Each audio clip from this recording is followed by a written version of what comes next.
Hello, everyone, and welcome back to the Rumcast, the podcast that talks all things rum related with the people who love and shape it. My name is John Gulla, and hosting with me is Will Hookinga. And now, with the annual Fantasy Rum Draft squarely behind us, Will, we are back to our regularly scheduled programming. Today, we have a super interesting and fun interview episode with Mr. Hugo Gallardo, co-founder of Distilleria Alma in Sicily and producer of Mater Rum, which will be making its way to the U.S. market very, very soon, actually. That's right, Sicilian rum, Italian rum, John. Did you ever think you would hear those words put together? I am very excited about it, yes. Italy's in my blood, and so now with the rum thing, I'm just excited for this to be happening and to be available to us here too. So I know that's part of what's so surprising about it is A, that it exists, and B, that the U.S. is getting it so quickly. So shout out to our friend Chris at Spaghetti Western Imports for helping make that happen.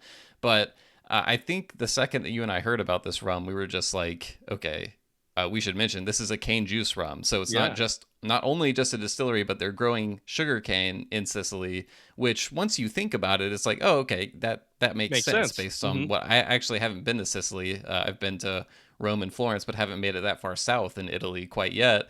But when you think about that sort of Mediterranean climate, it's like, okay, yeah, that historically kind of makes sense for sugarcane to grow there, but you just don't really associate the two. So once you get over that, the initial shock value of Sicilian rum, it's like, okay, I have to know everything about this. So we were able to try the rum, have, nothing but great things to say about it. We talk about it more in the interview as well. But it's definitely an exciting product, and Hugo's story, him and his partners, the work that they've put into this distillery and the progress that they've already made so quickly. And we hear a little, Sicilian rum scuttlebutt, I think, from him on the interview of certain other people from the rum world that might be working on rum projects in Sicily as well. So there's some exciting stuff in there. But before we get into all that, the rum world, we've been talking a lot about all kinds of breaking news in the rum world lately. We had the sale of Renegade Rum Distillery that's still a little murky. We're still kind of waiting to see where the chips fall on that. But this week we had a decision coming down on the Jamaica Rum GI, Geographical Indicator, which we've talked about GIs on the podcast before in a number of different interviews. I think the one that's gotten the most attention in the rum world over the past few years is the Barbados Rum GI. And we wanted to quickly kind of go over sort of what these approved changes to the Jamaica Rum GI mean. And then just, I have some questions are kind of swirling around my brain. I'm sure you have some too, John. So just kind of discuss what we're thinking on it. But before we get into it, to get zoom out a little bit and talk about what is a GI, why are they important, I'm going to give a very brief overview. If you want to dig into the more precise definitions, it's easy to look up. We'll link to some articles and things like that. Some very smart people have written up detailed notes on precise definitions, but you can think of a GI with something familiar like champagne, for example. It stipulates that in order for a sparkling wine to have the term champagne on the bottle or the label, has to come from a certain part of France, and it has to have been produced in a certain way. You can think of the same thing in spirits with bourbon, scotch, things like that. They come from specific places. They have specific rules and parameters on how the production takes place in order for them to use that terminology.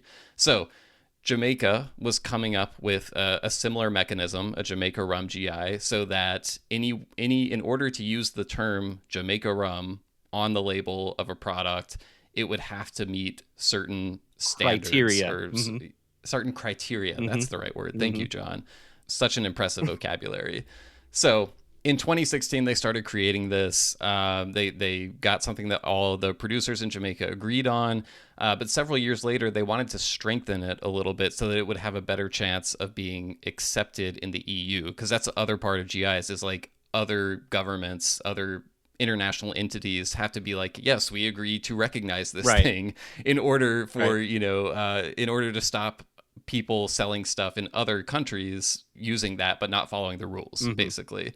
So they wanted to strengthen it. They wanted to add in a few additional items, one of which was that aging would need to take place only in Jamaica. So exclusively in Jamaica, all the aging would have to take place there, which, if you're familiar with the rum world, we talk all the time about tropical aging and continental aging, which aren't the best descriptors, but you're aware that a lot of rum gets purchased and then aged subsequently in places like Europe. The main rum company, E&A Shear, bulk suppliers like that, they age the rum over there.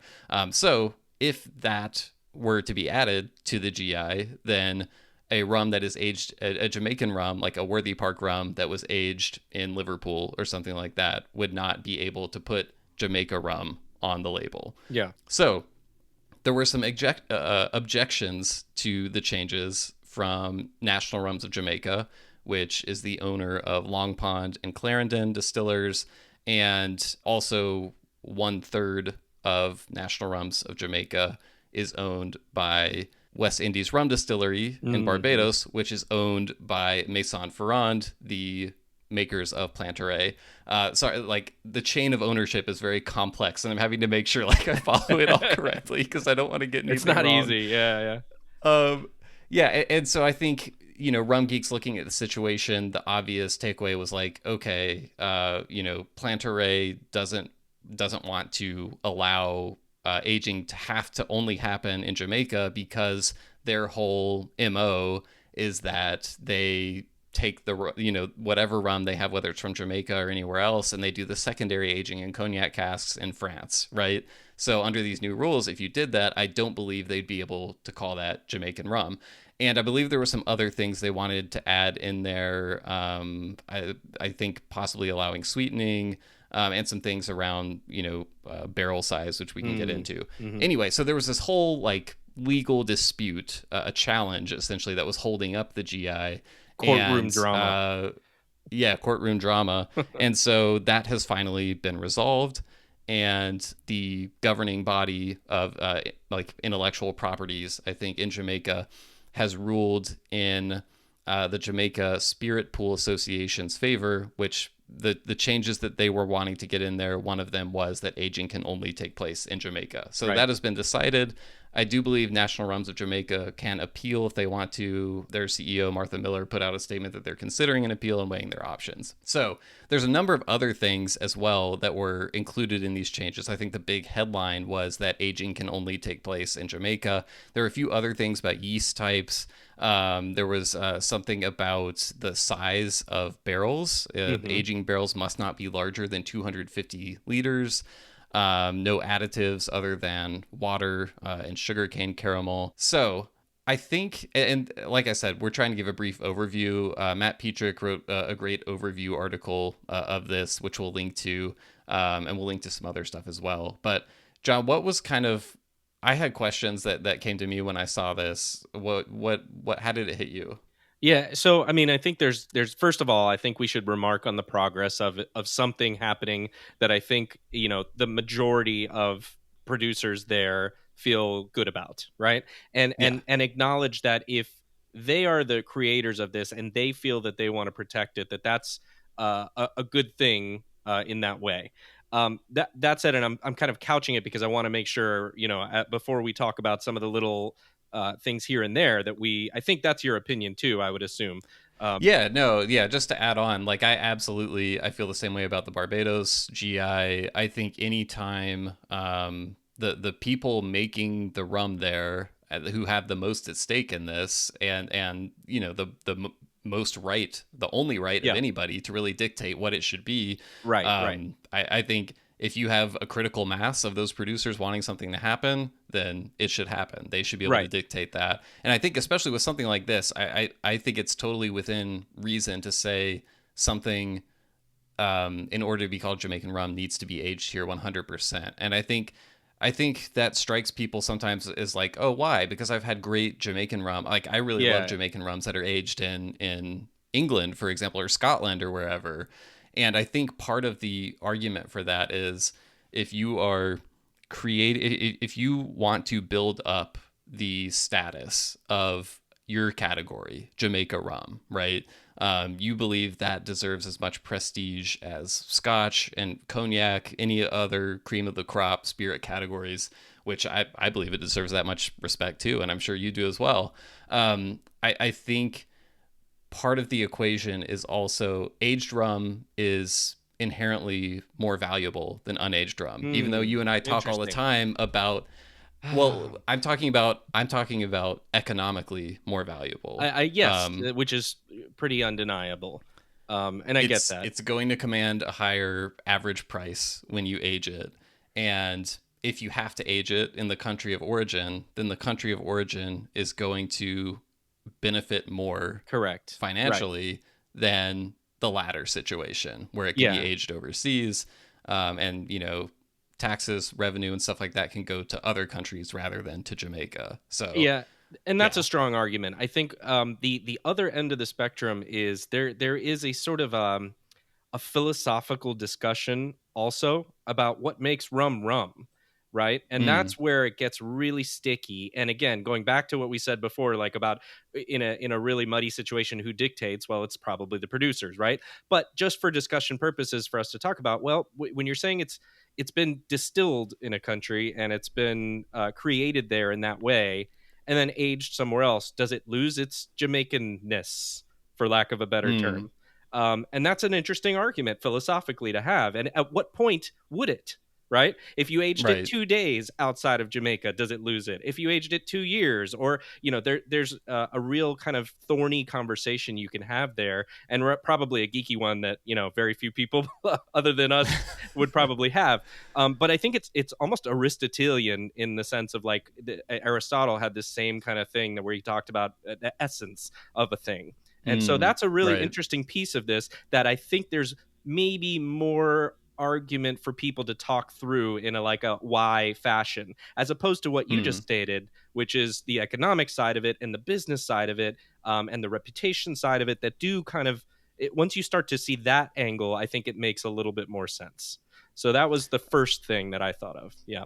Yeah, and I also think it's important to note that, like, and I know you understand this as well, but this doesn't mean you can't buy unaged rum in Jamaica and age it in Scotland or wherever and bottle Right. and sell it as rum. You just can't put Jamaica rum on the label. However, it does seem as if you can use terminology like Exactly. rum from Jamaica. Right. So Or again, I distilled think it's in Jamaica. Yeah. right, and that's where I was getting, like, it's almost like a branding thing, right? Hmm. They're Hmm. creating a brand, a Jamaica rum brand, and there are very strict rules around when that brand can be used, which I think is totally fair. And so my first question was, how, like, obviously we get that NRJ cares about this, Maison Ferrand cares about this, because, and they're going to be upset by this because they were trying to prevent this from happening. But Hmm. outside of that, like, are independent bottlers really going to be, is it going to hurt independent bottlers that they can't put Jamaica rum on a rum that they aged outside of Jamaica that was distilled in Jamaica? Right. Because I'm imagining myself as a rum enthusiast, like, seeing an independently bottled rum, Jamaican rum, and it says rum from Jamaica on the label.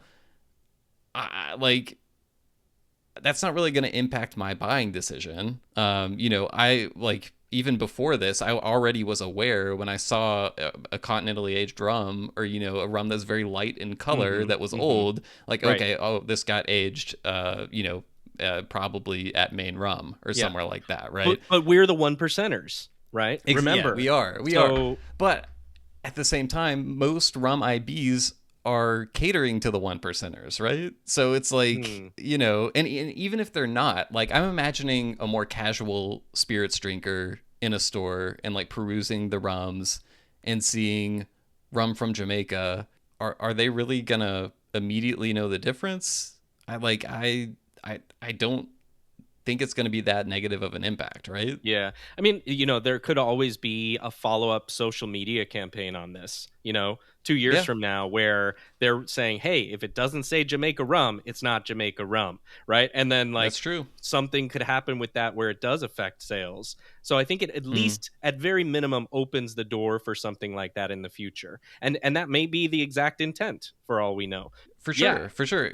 And I also think like there's nothing inherently wrong with that. If and perhaps one thing it encourages, we know talking with E&A Shear that they've invested more in having warehouse space at origin in countries. And I Hmm. think a lot of that was probably motivated by stuff like this, right? Right. So Right. again, that then is creating further investment in those countries, right?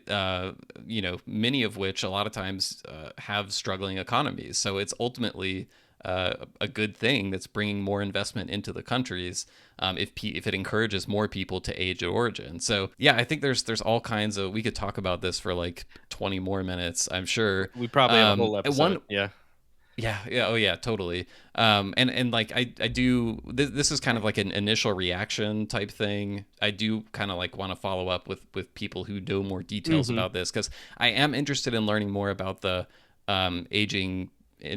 Barrels must be larger, or must Right. not be larger than 250 liters. Matt's article made an interesting point that like the Hamden Pagos release, those sherry casks that the rum was aged in were 500-liter casks. So Right. And no based vat on aging the anymore. And there's a lot of things that can come from this, right? Yeah.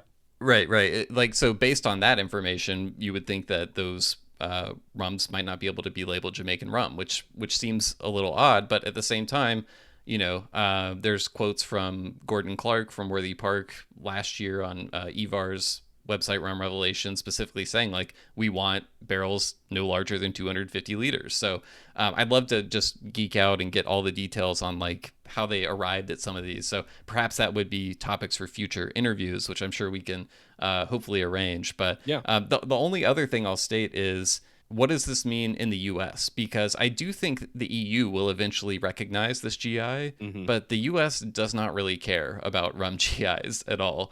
I think the only one that they recognize actually related to the sugarcane spirits world is cachaça, right? Hmm. And I forget, I think there were like trade agreements that like motivated that, but I don't imagine the U.S. bending over backwards to recognize this GI, and until the U.S. does, Yeah. I think that it wouldn't matter if a rum was aged entirely in Jamaica or not. You could slap Jamaica rum on a label, Right.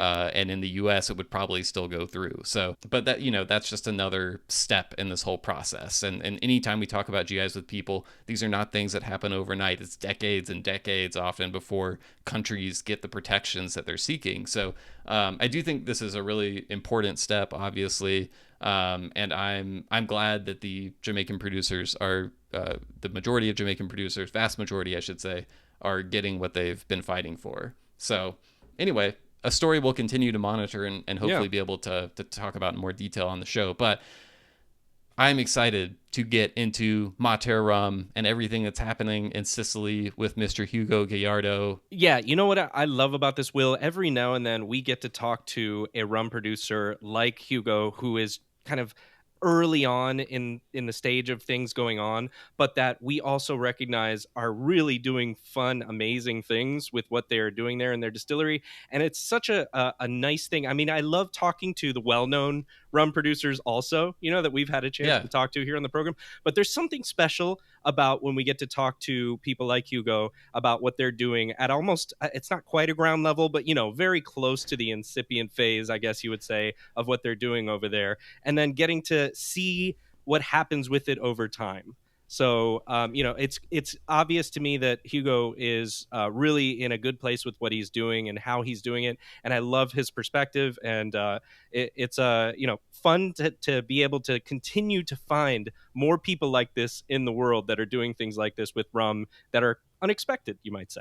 absolutely. Yeah, it's kind of like getting to be at one of the band's early concerts before Right. they blow up. That's kind of what this interview is like. So I'm excited for people to hear it. So let's head on over there now.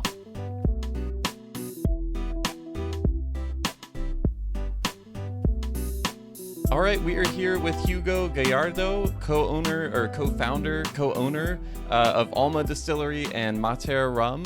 And Hugo, I wanted to tell you, almost always now when we have someone on the podcast who makes rum, John and I want to make sure we can taste the rum beforehand, just to make sure that it's legit, it's something that we think is worth exploring more.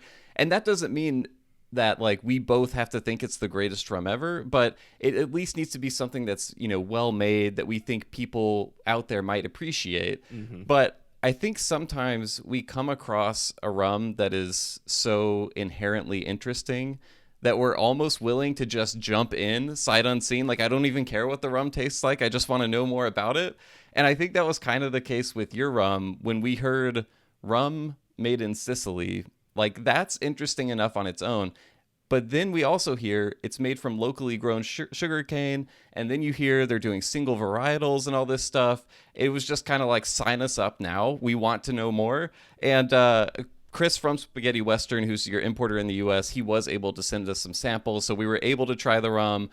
We haven't talked about it yet, but obviously, like I thought it was a very well made product. We'll get into all that later. But just this combination of cane juice rum made in Sicily, it's so interesting. I think like every American I know has Italy near the top of their international travel list destination. So I just think we have this natural interest in it. But I wanted to kick things off by asking you, I'm curious what the local reaction is like when they hear rum made in Sicily, because it's maybe similar but different. I'm guessing there's some surprise, but I don't really know. So when you introduce someone to the idea of sugarcane rum right here in Sicily, what are the reactions typically like?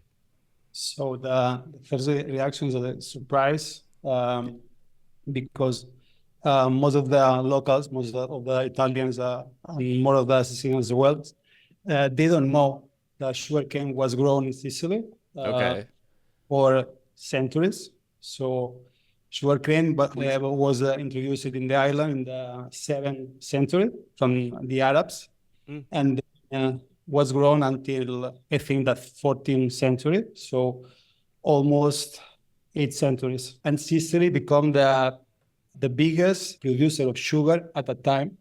Wow. So Sicilians produce sugar, and Genovese commercialized the product around Europe. So the first reaction is local is surprise. The second is you are crazy, and the third, when explain the history of the crop in Sicily, they're really surprised. So, but I would say that we are having a really good reaction of the locals. They love the project. That they are curious. They want to know more about the sugarcane, about the rum, about the process. So we're really happy about the reaction. Can I follow up real quick? So you mentioned all the history there of sugarcane being grown. Is there any history you've also found of like rum production there as well? So not much, because the timing didn't fit. So what happened with the sugarcane in Sicily was the America happens. So Yeah. in the 15th century, before the Canary Islands were discovered, and then Madeira were discovered by the Portuguese. So they export sugarcane from Sicily to Madeira, from the Canary Island. And then when America was discovered by Spanish, sugarcane in the second travel of Columbus, they brought sugarcane to South America. The soil, the water was much better. The conditions were much better to sugarcane growing. And then they use slave as a workers.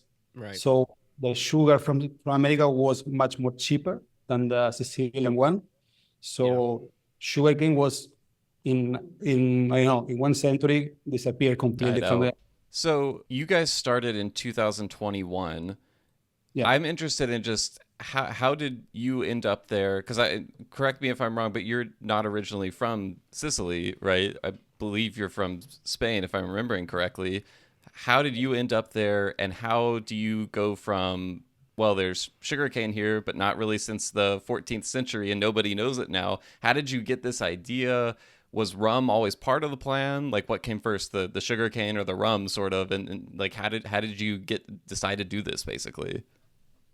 So I moved to Milan, which is in the north of Sicily, in 2020, and I lived there for 10 years. Then I met my wife, which is Sicilian, which is from Moriba.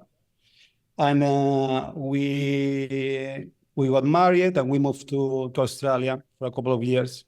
At that time, speaking about 2013, 2014, the craft distilling scene was cracking it in Sydney. Some the first distilleries, craft distilleries were popping up in the city. So I got interested about the distilling movement. I started to read about, I started to visit the different distilleries. What kinds of craft distilleries were popping up around that time? Like The what were one they making? was mostly gin. There was Oxy Rose. If I remember properly, there was the beginning of the bricks distillers in Sydney. There were a couple of distilleries in the Hunter Valley. So, but was mostly gin at that time. Okay. But yeah, I start to reading the forums, in the Australian forums. I start to meet some guys that gave me some advice. So distilling, home distilling in Australia is illegal. Okay. I'm not gonna return in a while, so I start to distill at home, and I start from gin because it's the easiest way. Then I start to distill some molasses, some grain, and I started as a hobby. But my background is in advertising, so I was working in advertising. Then I moved back to Italy in 2015. My wife and I were in a point of our lives that we wanted to change something. We wanted to live our life my life in advertising. She was in fashion, and I wanted to do something different. And the original plan was to go to the Philippines. Oh, really? Because my partner Alejandro, his wife, has a couple of restaurants in Philippines, in Palawan. So I visit Palawan in 2019, and together with Alejandro, with my partner, we wanted to build a small resort, but for bungalows, a small restaurant, a small distillery, just to work with tourists. And that was the plan. We made the company in the Philippines. We took a land for leasing for 15 years. Wow. We made the project, and we were ready to go. You were really far down the road of going to the Philippines. So what happened? COVID happens.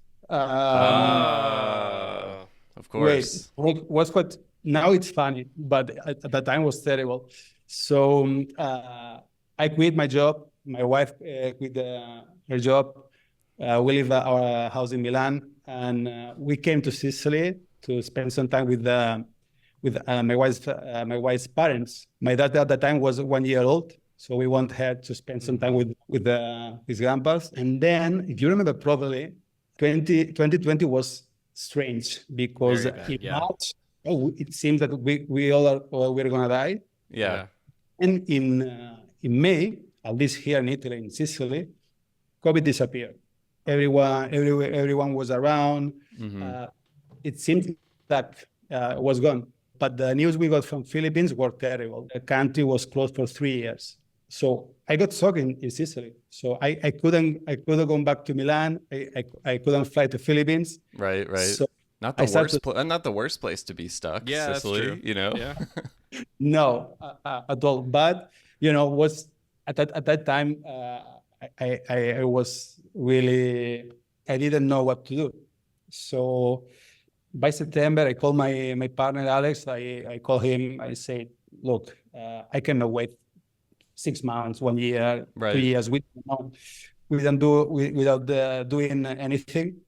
So I told him, maybe I'm crazy, but I want to try to do something in Sicily. I totally understand. I'm sorry. I apologize because we already got a project there, and he told me, I'm coming with you to Sicily. I say, wow. And that's when you know you have a good partner, right? Yeah. He totally bought it. And that was September. We made the company in January 2021. And that's how everything starts. Yeah. Well, they say necessity is the mother of invention, right? Yeah. The plan was to make rum in the Philippines, because in Right. Philippines there are a lot of sugarcane. So I tried to figure it out if it was possible to make rum here.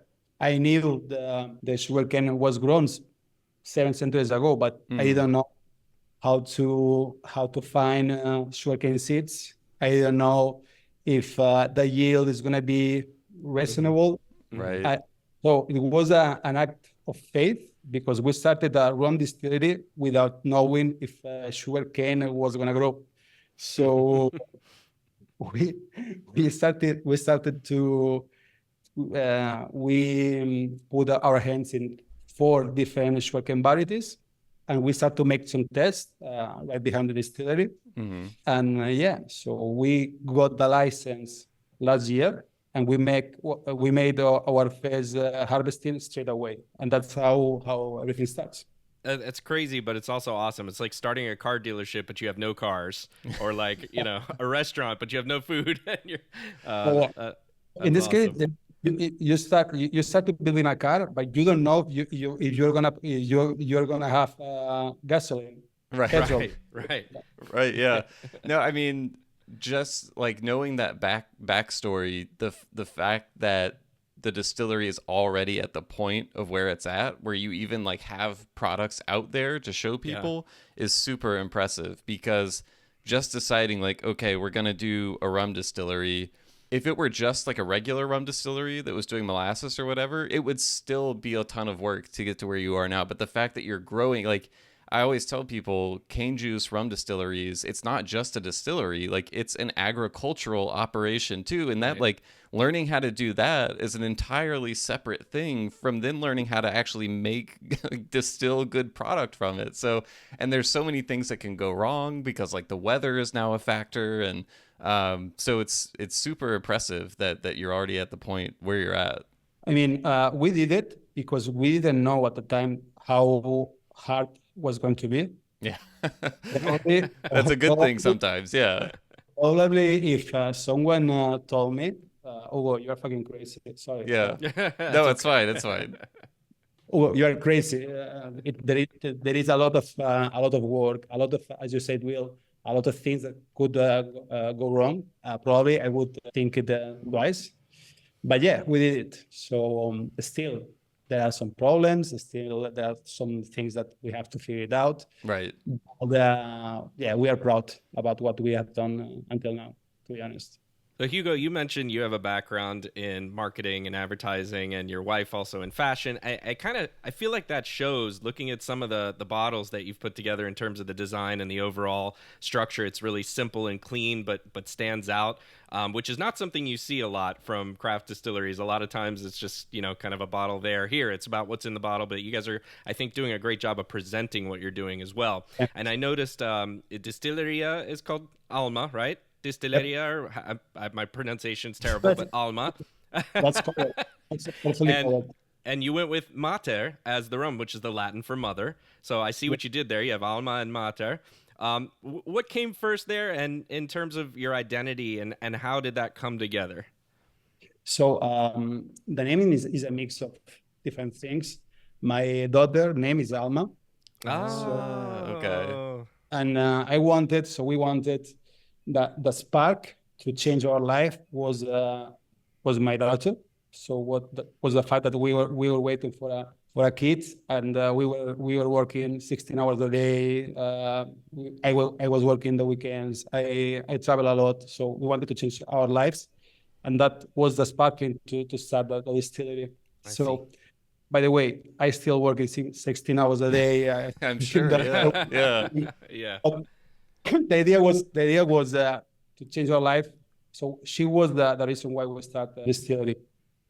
So we wanted the distillery name. The name of the distillery was Alma, but for the commercial label, Alma was already used. So I like the combination of these two words, Alma Mater, which means a one who I don't know that was the terminology in English, when a mother gives her breast to eat.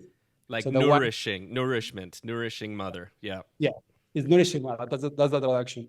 So, and also was related about Sicily, which we see as a not nourishing mother, the one who provides our raw material, the one who provides everything we made. So, what a combination of these two different factors. That's a much more kind of romantic meaning than in the States. When we say alma mater, it just means like where we went to college. It's like our school or the fight songs. Yeah, exactly. In this case, the nourishing is about the knowledge. The knowledge, exactly. Yeah. The one the place who gives you your knowledge. So in some ways, and now it's going to be the place that gives me my rum, so even better.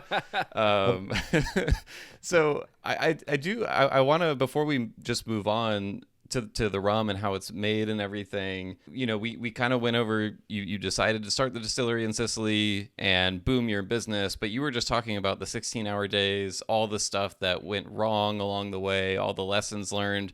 How did you even decide sort of like where this was going to happen, like where you're going to plant all this sugar cane? I'd love for you to kind of set the scene for us a little bit in terms of where the distillery is in Sicily, because I think most of our audience hears Sicily and they probably just think, oh, it's that little island, you know, right at the tip of the boot of Italy.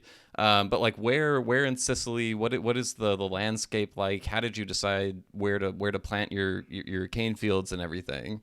So Sicily is tiny, but it's the biggest island in the Mediterranean Sea. So it's a big small place. Yeah, our standards. So that the decision where was easy. My wife is from Modica, which is a beautiful city. Worldwide, knowledge it's famous for its chocolate. Okay. So we were here.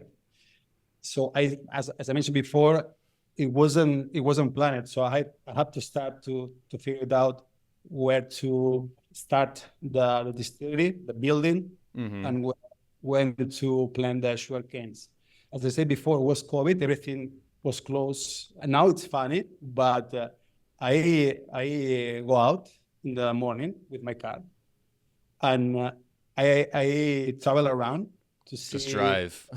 To see, listen, or I don't know. I didn't know no one, so I start to speak with my family's wives, so his auntie, and just to spread the verb. I need a warehouse. I need some land, and so I find the building. Driving around, I see a sign.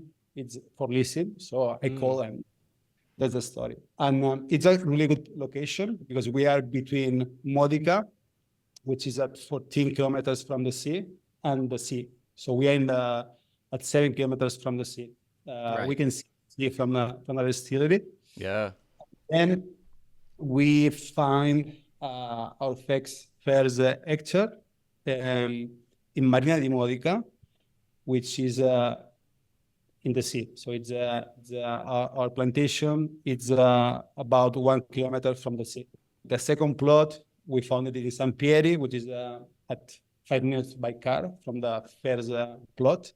I found it because I was speaking with a friend, and he told me my father has a plot of land. So we were there. There was water. That soil was perfect. So yeah, as I mentioned before, it wasn't a plan. It has been an organic trip. And you're also less than like 100 miles from Mount Etna, right? So is the soil there still volcanic in nature? I would like to say yes for marketing wise, but no, it's not. Better to be honest. We appreciate it. we appreciate it because John had me convinced for a second that maybe it could be volcanic soil, but yeah. But something that is surprising for me is the difference of soils in just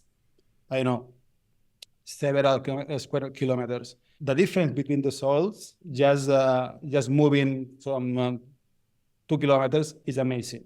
Right. So we have actually 2 plots, and both of them have different completely soils, different completely characteristics. And that's something that we are trying to figure it out how affects to the final product.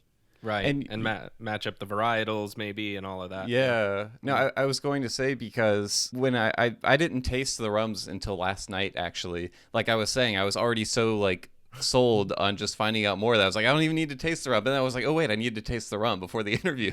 And there are two varietals of sugarcane, purple and yellow, that you're bottling, and then there's a blend as well. And even just nosing the glasses, I was like, okay, wow, the yellow and purple are like completely different. And that came through on the nose, or on the palate too, when I was drinking them. Is each plot on your two plots, are you planting both varietals, or are you doing like yellow cane is in plot 1 and purple cane is in plot 2? How do you approach that? We're planting both varieties because we are learning every day, every month, new things about what we are doing. There is not bibliography about sugarcane growing in Sicily, so we are trying to figure it out how it works. What we have discovered this year, what we have decided, is yellow cane is going to be planted just in one plot, because in the other plot, the yield is not great. So it is different between the same quantity of water, same quantity of everything, but the sugar cane does not grow in the same way. Interesting. That's something that we are realized this year, for example. But yeah, the first year we just got a plot, so we planted the two varieties there. Then when we got the other plot, we still didn't have the know-how. And again, the two different varieties. So the possibilities are endless. So yeah, soil, the variety, the wind. One plot, there is a lot of wind. The other one. So yeah, we are still learning. And in that kind of same sense of experimentation, I know that you've also done some things with different yeasts and fermenting. And in fact, I saw an interview article with you online where they said you, quote, pay obsessive attention to the fermentation process, and as you were going through that. Can you talk a little bit about that part of it, and how long did it take for you to get something you were happy with?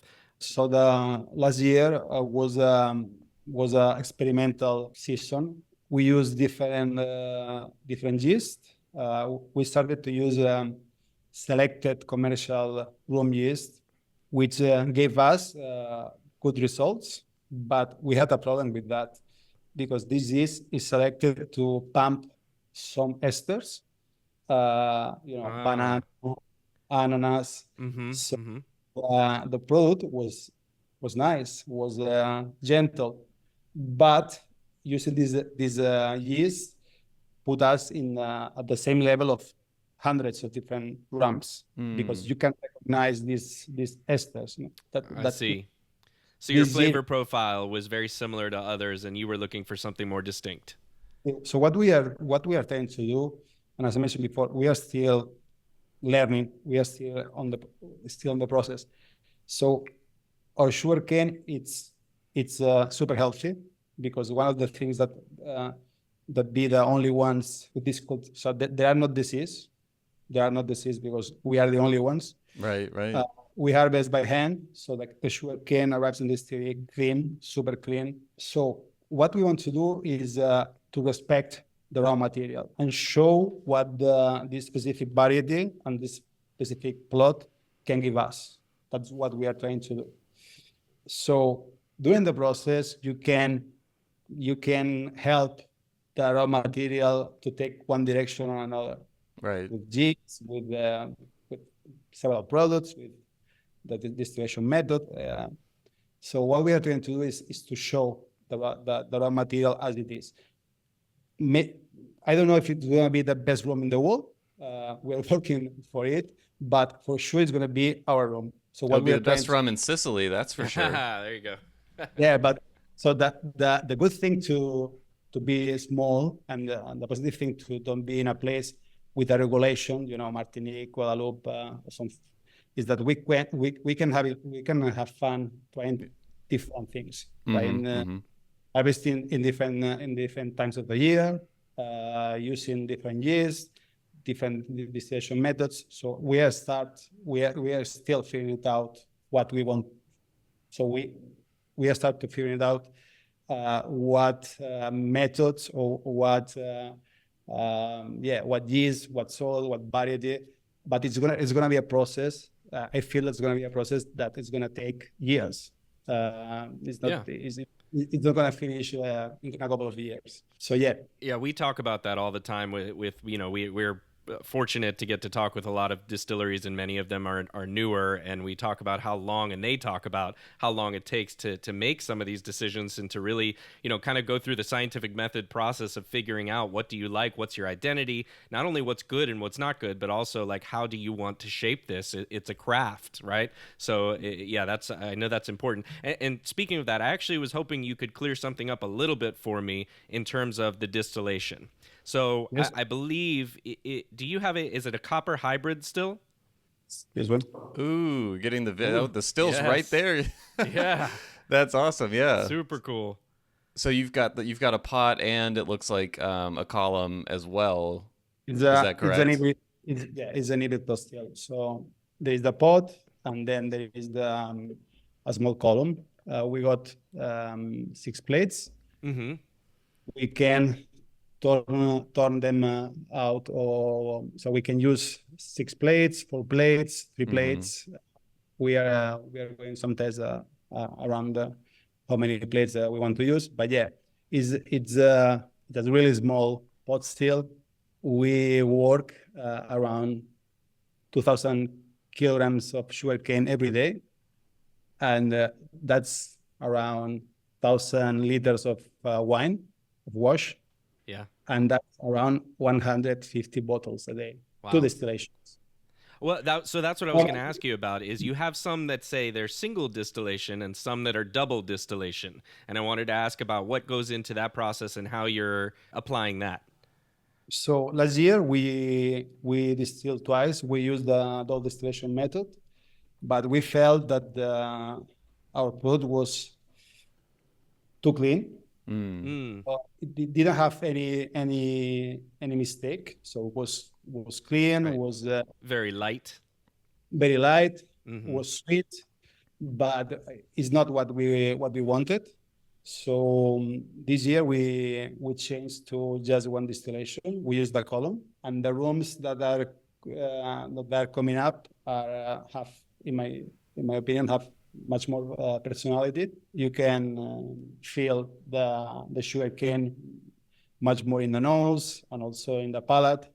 So we are going in the direction we wanted. So I know that there is a lot of people that love double distillation. I think that there are technical reasons for sure, but I feel that for some distillates, it's also about marketing, because from the Scotch, double distillation, it's something that tells you quality. But for sugarcane, in our case, we felt that we lose a lot of things doing the double distillation in a pot still.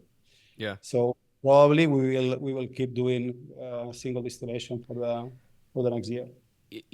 What's interesting, what I've heard from you a couple of times now, is usually when you have somebody that's kind of got a marketing background and perspective, that they're going towards those things. They're like, ooh, we're going to put double distillation because it's going to sell the product. And it almost feels like you're taking the opposite approach. You're saying, look, I know the tricks of the trade, and I'm actually moving away from those in order to get something that we feel is a really genuine, authentic product out there. Yeah, as I mentioned before, so we, even if my background is in marketing, we don't take any decision thinking about marketing at this stage. Maybe we are wrong, but what we want to do is, as I mentioned before, to find our way, find our identity. So Yeah, I mean, going back to something John said earlier about kind of the look of the product from the bottles, the design and everything, it's almost like you're taking the best parts of effective marketing, but not using it as a tool to deceive anyone or make Right. something sound better than it is. You're being very authentic in what the actual product is. But, you know, anyone who goes to your website, and we'll put a link to the website in the show notes, like the website looks great. When we got the samples from Chris, there was like a little kind of postcard thing in there that had a picture of the bottles, and I was showing it to my wife Samantha last night, and she was like, wow, these are really cool looking. And as John was saying, that like being able to not only taste good but like look good from the start is something that you rarely see with smaller, newer distilleries, because there's so many things you have to figure out, right? And it all costs a ton of money. So it's rare to like nail the product and the branding and everything right away. And I know we like to focus primarily on the product, but I think that's also something to kind of commend yourselves for. Like it's a really distinct looking bottle too. I can't think of a lot of other, you know, rums that look like it. So yeah, it's very cool. Thank you so much. We try to take care about every and each part of the process, as we are, as you mentioned before. So we are a distillery, but also we are an agricultural enterprise. And I read years ago, before to start the distillery, something that is not completely true, but I think it was in a forum of home distillers, that a craft distillery is something similar to an advertising agency. Oh, really? So in the sense that you have to sell goods, of course, but you have to find why you're different. You have to find your niche. You have That's to. true. So there are a lot of marketing involved, and if you want to have a space in the shelf. So Yeah. we made our best efforts in agriculture, in the agricultural work, also in the distilling work. I want to ask a few more things about the cane and harvesting and everything. How long is the harvest season where you are in Sicily? And you did say earlier you're harvesting by hand. Is that you and Annalisa and Alex? Are you guys out there in the fields chopping? Do you have a team? What does the whole process looks like, and how much of the year can you do it for? So Alex, my partner, is the one who woke up at 5 in the morning and goes to the fields to Wow. to cut sugarcane himself. That's But why we he's also, not here right now. He's sleeping somewhere after a long day working. he's in Spain. He left Italy a couple of days ago. He's in Spain to Okay, away. gotcha. I leave him to go to Spain and go drunk, eat a lot, and have some fun. He's a So month late by Italian standards, though, right? Doesn't everybody vacation in August? There? Yeah, everyone.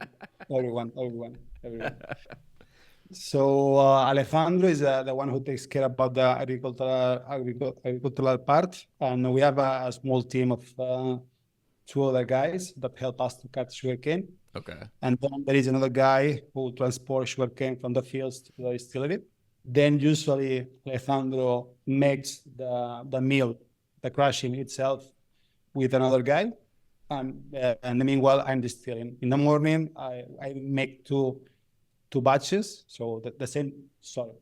So we distill 1,000 liters of wine, of wash. But our still is just 600 liters. So we have to split one distillation in the morning and one in the evening. Okay. Got it. Oh yeah. And Anna, in the meantime, is doing everything it's needed. So bottling, replying emails, making sending some bottles to the bottle shops. So we are busy during the harvest time. We are really busy. And are you harvesting year round? Are there specific seasons that you're able to do it? So the best season is during spring. So we plant the sugar canes in March, and we start to harvest in March as well. But we are still working on it. So we are making some tests. So we harvest from March until July this year. Okay. But we'll add some sugarcane in the fields because we wanted to better understand what happens with the sugarcane, if it over matures or if it's still good. Yeah. So we are doing some tests. So maybe because we don't know exactly. I cannot open Wikipedia and read the best. So we are trying to figure it out. So Chat GPT didn't give you anything when you put that in there. I tried, but it wasn't. So yeah, I would say the harvesting by now is from March until June, end of June. So we mentioned the purple and yellow varietals that you're growing, and those are the two single varietals that you're bottling right now. I think I saw on your Instagram that there was also like a striped varietal that you guys tried. Was it like a striped cane? Yeah, But the yield was too low. Yeah, exactly. It was like that. It was Yeah. the yield was it was too low. It was super sweet.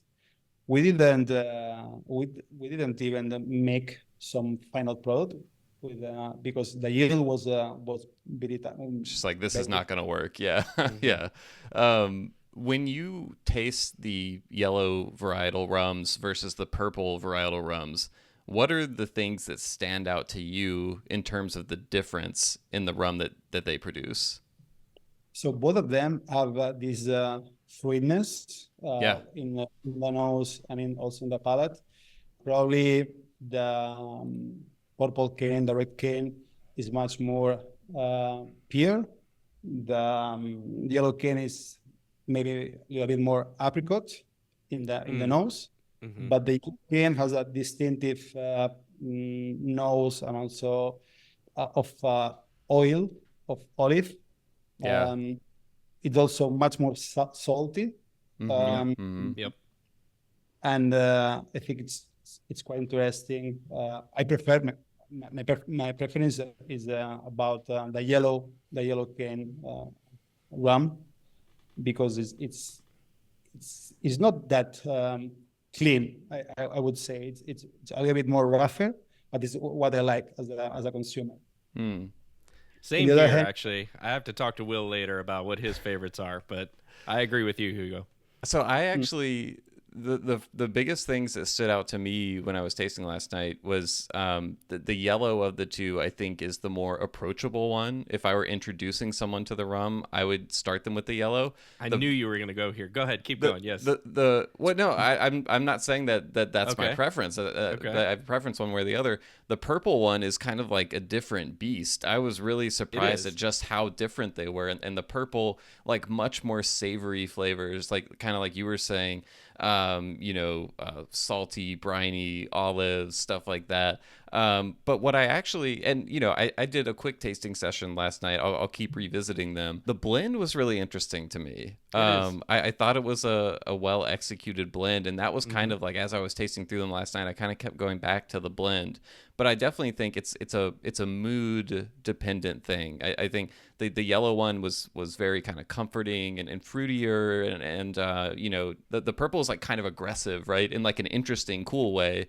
But that's not always necessarily what I want in a rum. So I'm still thinking it over. I'm waffling a little bit on which one I like the most, but that's a good thing because there were things to like in all of them, I thought. So I agree with but that yeah, also. just for anyone who's trying to think through, like if you're thinking about which bottle to buy, I would definitely say like yellow, more approachable. I could see the yellow also playing really nicely in a lot of different cocktails, whereas the purple felt more like if you put this in a cocktail, you're gonna taste this like it's gonna like kind of punch you in the face a little bit more. So I'd say, ¿por qué no las dos?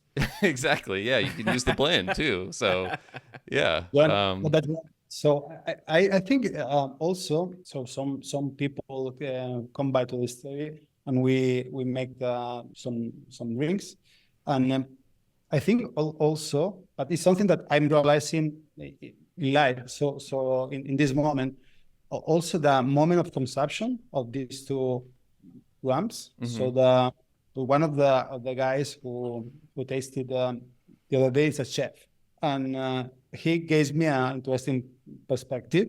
He said the purple one I would sip it having a dinner of fish, for example. And the yellow one is more for sipping at the end of of a dinner. I could So see that. Yeah. Digestif. yeah, so so it's interesting. So you mentioned before that how they can work on cocktails, but Mm-hmm. also by serving, you Yeah, can you can use it. You can the consumption could be different. So it's definitely. something that's not I'm realizing right now. So I know we just talked about the 3 current bottlings you have, which are all cane juice rums. But Yeah. Hugo, I couldn't help. I did some online sleuthing, as I usually do for our interviews here, and I couldn't help but notice there's some pictures out there of some Mater Rums with labels that clearly say molasses rum and syrup rum. And I wanted to ask you, are those prototypes, or is there anything working in the future with those, or what's the deal with them? Those are prototypes. So when we Okay. start, Ah, Okay. we wanted to do it everything. We wanted to do, but we decided to start to do one thing at a time. That makes Because sense. Yeah. we have discussed several times during this conversation. There is a lot of work. So we wanted to develop the whole range of rums we had in mind, and we make also gin. We are making a rum. So We won't hold that against you for making gin. It's okay. I like sorry. gin. I like gin. Look, John, there is something special about this gin that Okay. we use our panela. So The we cane make syrup. well, it's a solid. Is a Ah, Yeah, okay. the panela sugar. It's like a big Yeah. block of Yeah. of raw crystallized sugar, but it's not like table sugar or anything. It's yeah. Right. Right. So we make our own panela, and there is a really strong flavor, and you can feel it in the nose of licorice. So we use Ah, panela as a botanical for our gin because for us was important to have a connection with sugarcane, also with the gin. I see. smart. Okay. Yeah, All that's right. smart. I like So it. give it a You, shot. You you never know. said, did you say that you make the panela yourselves, like from Yeah. your cane juice? Wow, Wow. that's really Okay. cool. That's All cool. right. I mean, I'm open. like I'm open to it. so again, it doesn't make sense. So it's 14 hours of boiling to get Wow. 10 kilos of panela. So it Wow. doesn't make lots of effort. But as I mentioned before, we we don't make our lives easier. So I was gonna say, yeah.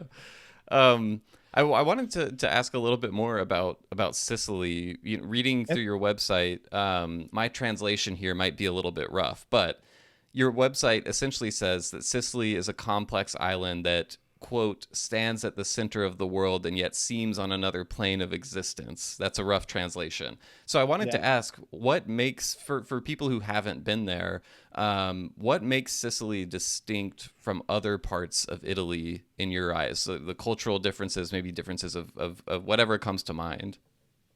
But there are a lot of difference. I live in Turin for a couple of years. Mm. I live in Milan for 15 years. I travel all around Italy. The first thing that makes Sicily different is the land. Is what you can see. You can feel that you are in the Mediterranean. Ah, yeah. Mm-hmm. And so the landscape is the first thing that makes different from the rest of Italy. Then the beauty. So of course, Firenze, Mm-hmm. Rome are Oh, beautiful, I love them. Yes. but also there is a lot of art, a lot of history. You can feel it. You can see it. Siracusa, Palermo, Catania, Modica, Noto. There are several cities with a lot of history, and you can see it, you can feel it, you can eat it, you can smell it. Mm. Mm-hmm. It's difficult to explain, so you have to live it. Sure. I want to jump on a plane like right now. Honestly, Yeah. you just sold me. I'm ready to go. And then people, so also Sicilians. I have to be careful about what I say about Sicilians because You're married to I'm not. one. But yeah, so also there's something in the culture. So you have to think that in this island has been Arabs, Greeks, Phoenicians, Yep.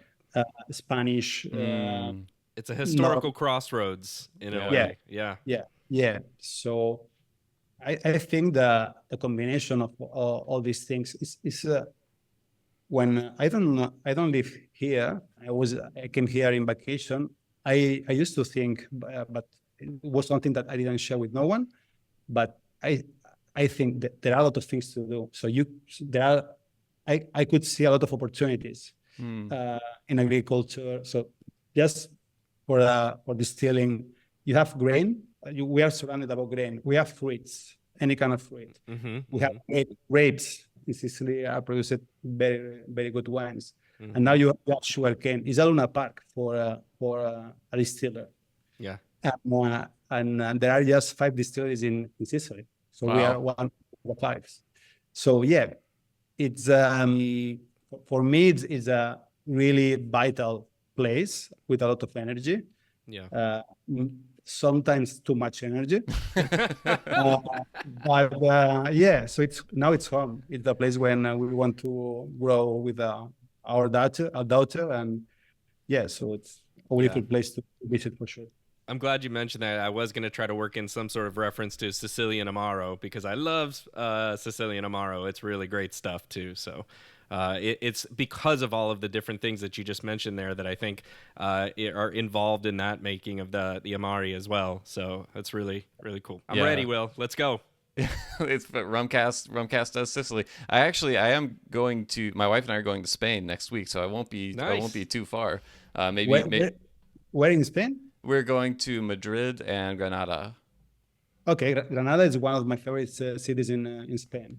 It's amazing. Yeah, I just looking up. I didn't know too much about it, but you were just talking about all the different cultures that kind of met in Sicily. And Granada sounds like a very similar place. The Moorish influence, the Spanish, the Catholic, the Muslim. So lots of different historical stuff there. We're really excited about it. I did want to ask. We were speaking earlier to like how much progress Distillery Alma has already made despite only being open since 2021. And one of the elements of that progress is you're already bringing your rum to the U.S. market, which was really awesome for John and I because a lot of times if a new place is starting in another part of the world, especially one that's in Europe, I wouldn't expect their product to make it to the U.S. so quickly. But as I said, Spaghetti Western is bringing in Mater Rum right now. So I wanted to ask, what motivated you to get your rum to the U.S. so quickly, and how did you get connected to Chris and find the right partner and everything? It was a coincidence. So I met Brian Inman, so the rum champion. The rum champion. Through Instagram, and I can't remember if he asked me for a sample or I offered him to send him a sample, and that's it. Then 5 minutes later, I realized, no, I cannot send you a sample because I don't have an importer in the US. So he was so kind. He introduced me Chris, and just to, if he could tramit this sample thing. Then I started to speak with Chris, lovely guy. I met him in person a couple of months ago. He came to Italy. He came to visit us. I think he had a great time here in Sicily. He was amazed about the distillery, about the fields. We spent a lot of time together, and I think we create a really nice connection. You can feel when you get along with someone. Yeah. It was the same for Alex, for my wife, so we thought that we were in a good range. So it wasn't planned. So I was not looking for import in the US because we have a very little production. So right. I want to produce a Sicilian rum that you can find in Sicily. Yeah, of course. I didn't want to start from overseas. I wanted to build a commercial reputation here in Sicily and then in Italy. But as I mentioned before, was love with Chris. We discussed a lot of things about how to introduce our products in the US market, and So we decided to proceed with him, and we are really happy. I'm pretty sure that we are in the best hands to introduce our products in the US. So Hugo, you're currently focused on those releases right now, of course, as you should be, right? You had mentioned you're still early on in all of this, and looking at how to get all of that, the unaged products, to where you want them to be. I did want to ask if you have started to think about what might be on the horizon for you and what plans you may have, whether that be different varietals more, or if it's aging the rum, and if that's the case, what type of casks you foresee that they would work best in, or anything. Any thoughts on the future right now? Yeah, sure. So we wanted to keep experimenting with the sugar varieties. We are trying to put our hands in some selected. This time we know what we are looking for. So we want some varieties that can give us more flexibility in the harvesting period. So we already have the yellow cane that matures early in the season. The purple cane, the maturation is late in the season. So we want to play with the of course, with the quality of the sugar cane, but also with the flexibility of the maturation of the cane. So we are probably next year we will plant some different varieties, and then aging is, I think, I guess, is a very interesting thing. As you know, there is this kind of battle about continental aging and Caribbean tropical aging. We're in the middle. So we are in a subtropical climate.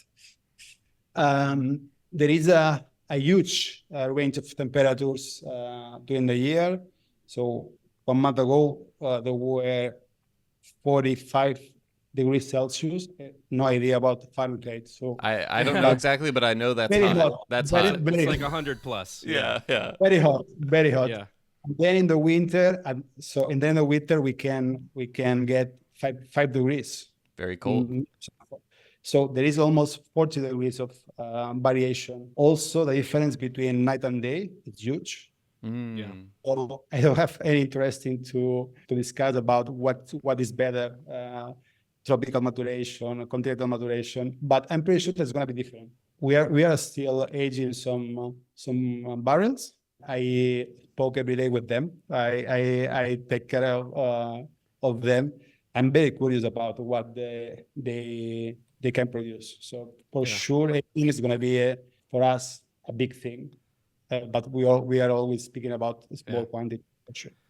But you've started aging already, so you have barrels, and you're tasting through those, and you've got those. Has that been just a couple of years, or is that? I don't want to press you too much, but I always see that it's going to be the barrel to decide when she's ready. I don't know. Especially in that climate, like you mentioned. Yeah. Yeah. So I'm looking to it very closely because, again, the temperatures are too high, and then so I cannot leave the barrel 6 months and then let's see how it went. So I'm paying a lot of attention because, again, we are new in the business. Not much bibliography about aging rum in Sicily, so we're paying a lot of attention. But you're writing the Wikipedia page as we speak. I was about to say the same thing. I don't feel we are gonna go with very long aging. Right. Or 20 months. One, again, is because we want to give our consumers and ourselves, because we are our first consumers, the opportunity to get to relate to the raw material. And as you know, how much time, so as much time as the liquid is in the barrel starts to become more important in the take over. Yeah. So we don't think we are gonna keep our rums for a long aging. So we want that that the sugar cane steam comes up. Yeah, that's not, I don't know. Maybe next year I will release a barrel just to see how it goes. But for sure it's gonna be the barrel who decides when she's ready. Well, Hugo, we started the conversation talking about the surprise of a rum being made in Sicily, being made in Italy. I think for rum enthusiasts, people who are nerds about this stuff, the idea of rum being made in Italy is a surprising idea, but there still is an association of rum and Italy because of a very famous Italian rum bottler, Vellier. So I wanted to ask really quickly, has Luca Gargano been to visit the distillery yet? No, no. Come on, Luca, you got to get on that. You know, Yeah. what are you waiting for? Where are you at, Luca? Yeah, he's a busy man. I think in this period he's visiting some other islands far away. But Genoa is on the other side of Italy too, isn't it? I It's met on the north. Yeah. I met several people from Berlin. He were really surprised, and they were really generous with us. They gave us a lot of compliments about our products. I met Luca, Mr. Gargano, during COVID, and I think he's working to do something in Sicily as well. Oh, interesting. It's a kind of secret project. The secret, I don't Quote unquote. Yeah. Yeah, but yeah, he's working with Capovilla to open a distillery in Sicily to produce rum. So that's Okay. Well, then this category is already well on its way. Then Sicilian rum in 10 years, we might be seeing it as a powerhouse in rum. And he's late to the game. No, I know. So I really want that they open as soon as possible because they had to create a category. We are not. So the best we can do in the meanwhile is to create the best products we can. But of course, Belia is a powerful machine of marketing, sales. Yeah. So I hope I would like that they open tomorrow, to be honest. Yeah. And you'll always still be able to say the first rum distillery in Sicily. Yes, but to be honest, I'm not the first rum in Sicily. So I'm the first distillery in Sicily, but I'm not the first rum in Sicily. There was a man, it's Corrado Velia, which makes a rum 1 year before. Really? Yeah. I think I might have tried that at Daniele's restaurant here in Miami. Oh, There was really? a Sicilian. Yeah. So I don't know much about it. There is a lot of FOMO about be the first. Yeah. I don't want to be the first, and the commercial value of be the first. It's I want to be the last. The last. Nice. You know what I mean? I see this craziness we are making as a long-term marathon. I mean, so we have to figure out a lot of things. We have to find our what we want to do in terms of liquid, in terms of aging, in terms of production. There is a lot of work. There is the commercial pressure as well. But I see this as a very long journey. So be the first. I don't care, and I would like that tomorrow a lot of rum distilleries pop up in Sicily. Yeah, I would be happy that to happen. Awesome. Because that means that we can start to build a category. Right. Because just one level or two levels doesn't make a category. Right. And when you start to have 10 levels, so then there is the Sicilian rum as a category. Yeah. That's awesome. That was a great line, by the way. I don't want to be the first. I want to be the last. That was awesome. That's a good note to end on, I think. So we do have one final segment of our interview left, a tradition on the Rumcast known as the Rumcast Rapid Fire Round, which is designed by my co-host John Gulla. John, do you want to tell Hugo about the rapid fire question round? Designed is a strong word. Like Hugo, I go on faith with a lot of these, and we see how it works out. Hugo, so what we're doing here is we're going to give you 60 seconds approximately or so on the clock and have you go through short prompts, and I'll ask you, it's usually this or that, or a question for a short response from you to see how many of these we can get through and have a little fun along the way. Super silly, no wrong answers here, so just say what comes to mind. All right, he's in. He said, "Do it." Hugo's in. He's a man of action. All right. I have 60 seconds on the clock and go. All right, neat or on the rocks? On the rocks. Okay, column, pot, or blend? Pot. Okay, aged or unaged? I think I know the answer here. Unaged. Cane juice, syrup, or molasses? Cane juice. Yep. All the easy ones up front. This is just, you know, paving the way a little bit. That's all we do is we start this segment that way. On a scale of 1 to 10, with 10 being the most prepared, how prepared are you to hear people in America call your rum Mater instead of Mater? 10. He knew it's coming. Yeah, you just have to imagine people out there speaking like Larry the Cable Guy and just say, man, I don't care who you are. This is some good rum right there.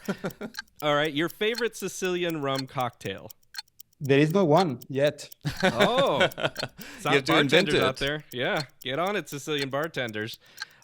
So far, I know you've released the purple and the yellow varietals. Is there another color we should expect next? I know you mentioned the striped, but said no, that's not happening. I think it's going to be green. Green, yeah, there we Green. go. And then we can do red and have the Italian flag eventually. Do you have a person in mind that you still really want to try your rum and offer feedback to you?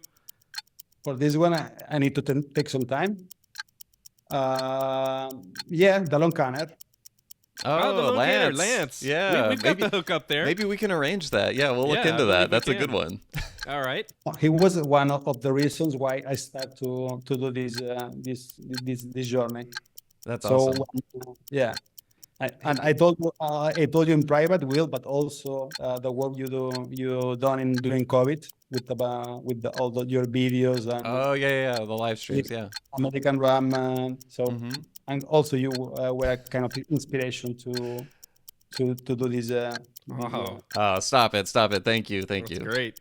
Your favorite rum distillery in the world not located in Italy? Wow. Nesson? Nason. Yeah, in Ah, Martinique. great Yeah, that's a choice. good one. That is a good choice. And finally here, when we think of Alma Mater here in the U.S., we typically think of the fight songs like Will mentioned earlier in various high schools and colleges. Do you have a rally song for Distilleria Alma yet? No, not really. All right, will you allow me to give God. you one now? Yeah, sure. All right, here we go. You ready? Let's Yeah. pull this off. This is to the tune of I can't believe I'm saying that as a University of Miami person. The Notre Dame fight song. Here we go. Goes like this: 3 cheers for old Mater Rum. Pour out a glass and let's have some fun.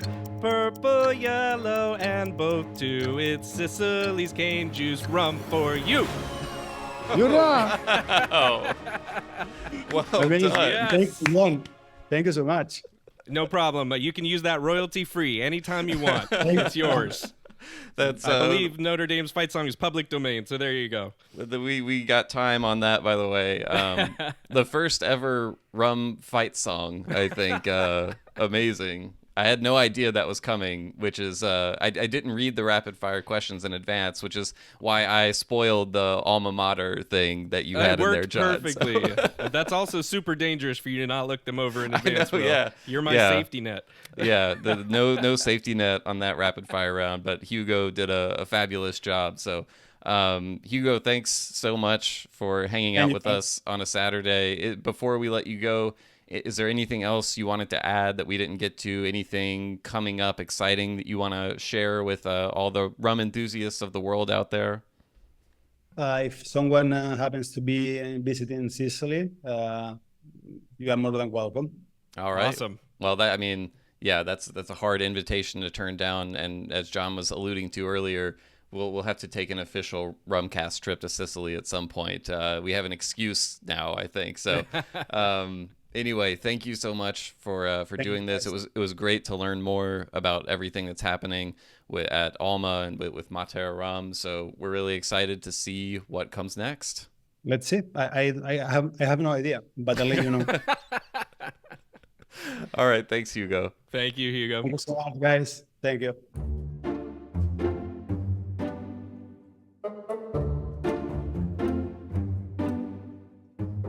All right, everyone, thanks so much for listening to another episode of the Rumcast. Hey, before you go, we put a link to the Mater website, the Distillery Alma website, in the show notes. I'd encourage you to check it out if this interview did interest you. There's lots of cool pictures. There's stuff about their process. It's a really well done website. So if you're a rum geek, you'll find some cool info there. So check it out. Also, I'm dropping a few links to relevant articles we mentioned on the Jamaica Rum GI discussion in the intro. So some more further reading for you to explore there. And hopefully we didn't mangle too many of the details. So as always, we would love to hear your thoughts. If you've been able to try any of the rums, any of the Mater rums, we'd love to hear from you. You can send us an email, host@rumcast.com. That's HOST@rumcast.com. Or you can find us on social media. John, where can they find us? We're at Facebook, Twitter, Instagram, and Threads at the Rumcast, and you can find us on any one of those channels as well as YouTube now. We're posting to YouTube fairly often and trying to be a little bit more visual with what we're doing. And I think hopefully even, I got to get something with my background here, Will. It's terrible. I got to improve that. But, we're working on it. I need to rumify my background. Part of the problem is this is the same background that I use for my day job, Same. I don't really just want a ton of liquor bottles behind me when I'm, talking to a, potential You new need a client. rolling cart. Exactly. Yeah, I need like a stage set, to just be able to like take in and out. But we'll work on it. But we are on YouTube. We're recording video of these episodes and getting them on there. So if that's how you like to watch content, you can do that. There's full video of our interview with Hugo, so if you want to see him, he does briefly kind of show us the still. It's not a full-on tour or anything, but you'll see a little bit more of the action if you check it out on YouTube. And if you want to talk more about the Rum GI in general or the Jamaica GI, that's the place to do it, right? It's good. We have the Discord, Will, with the Patreon members, and then there's a lot of discussion already going on in there. But I also want to see some of the discussion out there on social media as well, just to see what their other people think about this and how they view it. I think it's a supremely interesting thing, especially this specific one. So I think I've already seen a lot of opinions out there on some social media, and keep the conversation going. I think that's how, if we keep the conversation going, we also see more, more light being brought to it in terms of it forming into something and assuring what it should be, right? Because I think there's this push-pull, producers and demand, right? And if the demand is there and they're saying, yeah, we agree with this, it's going to embolden the producers to keep going with it and push for what they need to push for. So just keep the conversation going is all I'm trying to say there. Keep it coming. We'll be right there with you. All right, John. Excited to do this again with you shortly. So until then, cheers. Cheers.